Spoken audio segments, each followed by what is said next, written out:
నేను ఇక్కడ ఎక్వేరియం షాప్లో డాన్సింగ్ ఫిష్ ఎక్వేరియం షాప్లో 8 మంత్స్ పనిచేసిన. ఆ డాన్సింగ్ ఫిష్ ఎక్వేరియం ఆ ఓనర్ పేరు ఆకుల నరేష్. ఆయనే ఇల్లు కిరాయి తీసుకున్నా అని చెప్పేసి నన్ను ఇంటికి తీసుకెళ్ళి ఒకసారి మా ఇల్లు చూడని చెప్పేసి నన్ను తీసుకెళ్ళిండు.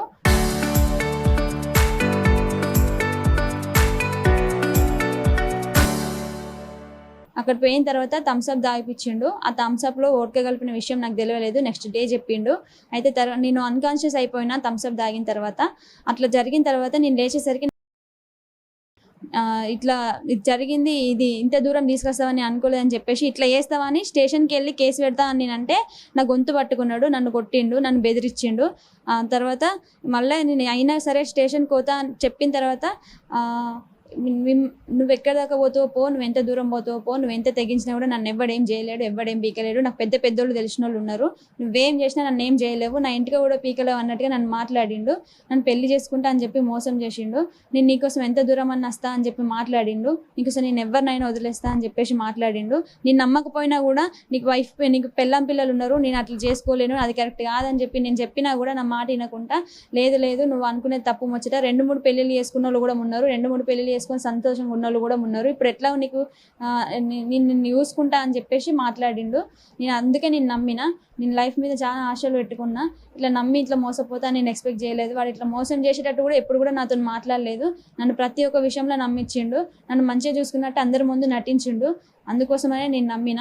ఈరోజు నాతో మాట్లాడకుండా, నన్ను పట్టించుకోకుండా, నన్ను ఇష్టం ఉన్నట్టు కేర్లెస్ చేస్తుంటే ఎందుకు ఇట్లా ఎత్తున్నావు అని క్వశ్చన్ చేసేసరికి నువ్వేం చేసుకుంటూ వేసుకో, నాకు నువ్వు అవసరం లేదు, అయిపోయింది, నేను వాడుకొని వదిలేసిన అని చెప్పేసి నా మొహం మీదే చెప్పిండు.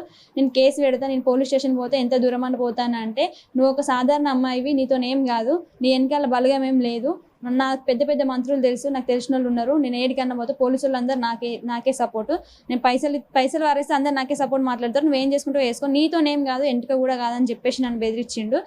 నా గొంతు పట్టుకున్నాడు, నా మీద గాయాలు కూడా ఉన్నాయి, నన్ను ఇక్కడ కొట్టిండు. ఆయనే ఇంత దూరం వచ్చిన తర్వాత కూడా ఏం న్యాయం జరుగుతుందన్న నమ్మకం నాకు లేదు. అందుకోసమనే నేను నాకు రీసెంట్గా నన్ను నమ్మించిన టైంలో నేను ప్రెగ్నెంట్ కూడా అయినాను. 3 మంత్స్ బ్యాక్ 3 మంత్స్ ప్రెగ్నెన్సీ పోగొట్టి నాకు అన్వాంటెడ్ ట్యాబ్లెట్ తీసుకొచ్చి ఇచ్చిండు. ఆ ట్యాబ్లెట్స్ వేసుకున్న తర్వాత నాకు ప్రెగ్నెన్సీ పోయిన తర్వాత నుండి నీకు ప్రెగ్నెన్సీ అయింది, నా వల్ల అయిందో ఎవరి వల్ల అయిందో నాకు తెలియదు అని చెప్పేసినట్టు మాట్లాడి నన్ను కేర్లెస్ చేసి మాట్లాడిండు. నేను పోలీస్ స్టేషన్కి పోతానంటే నాకు అధికారం ఉందని చెప్పేసి నన్ను భయపెడుతుండు. ఈరోజు న్యాయం జరుగుతుందన్న నమ్మకం లేక నేను మీడియాని సందర్శించవలసి వచ్చింది. దయచేసి నాకు న్యాయం చేయమని కోరుకుంటున్నాను. కరీంనగర్ చెందినటువంటి యువతిని తన పరిచయాన్ని ఆసరాగా చేసుకొని కూల్ డ్రింక్లో మత్తు మందు కలిపి రేప్ చేయడం జరిగింది. దాని తర్వాత పదే పెళ్లాడతానని నమ్మించినటువంటి ఆ వ్యక్తి పలుమార్లు ఆమెతో శారీరక సంబంధం కొనసాగించాడు. ఇది కాస్త ఆమె ప్రెగ్నెన్సీకి దారితీసింది. ఆ తర్వాత పెళ్ళి ఎప్పుడు చేసుకుంటామని వెంటబడ్డప్పుడు అబార్షన్ చేయించాడు ఆ ప్రబుద్ధుడు. దీంతో పోలీసులను ఆశ్రయించింది ఆ యువతి. రంగంలోకి దిగినటువంటి పోలీసులు అన్ని కోణాల్లో విచారణ జరిపిన తర్వాత ఆయన మీద పలు సెక్షన్ల పైన కేసు నమోదు చేశారు. కేసు నమోదు చేసి రిమాండ్కు తరలిస్తున్నటువంటి పరిస్థితి గమనించవచ్చు.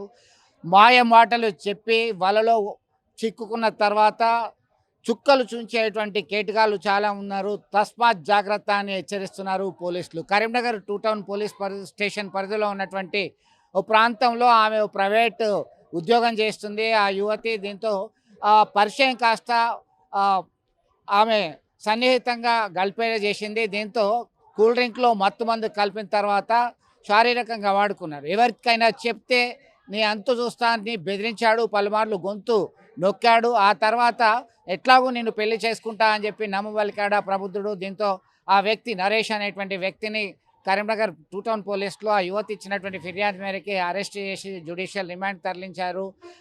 ఇట్లాంటి ఘటనలు చాలా జరుగుతున్నాయి. ఖచ్చితంగా మీరు జాగ్రత్తలు తీసుకోవాల్సిందే. ఎలాంటి ఇబ్బంది ఉన్నా పోలీసులని సంప్రదించాలని చెప్తున్నారు కరీంనగర్ పోలీసు. వీడియో జర్నలిస్ట్ సుమంత్తో కలిసి చంద్రశేఖర్, RTV.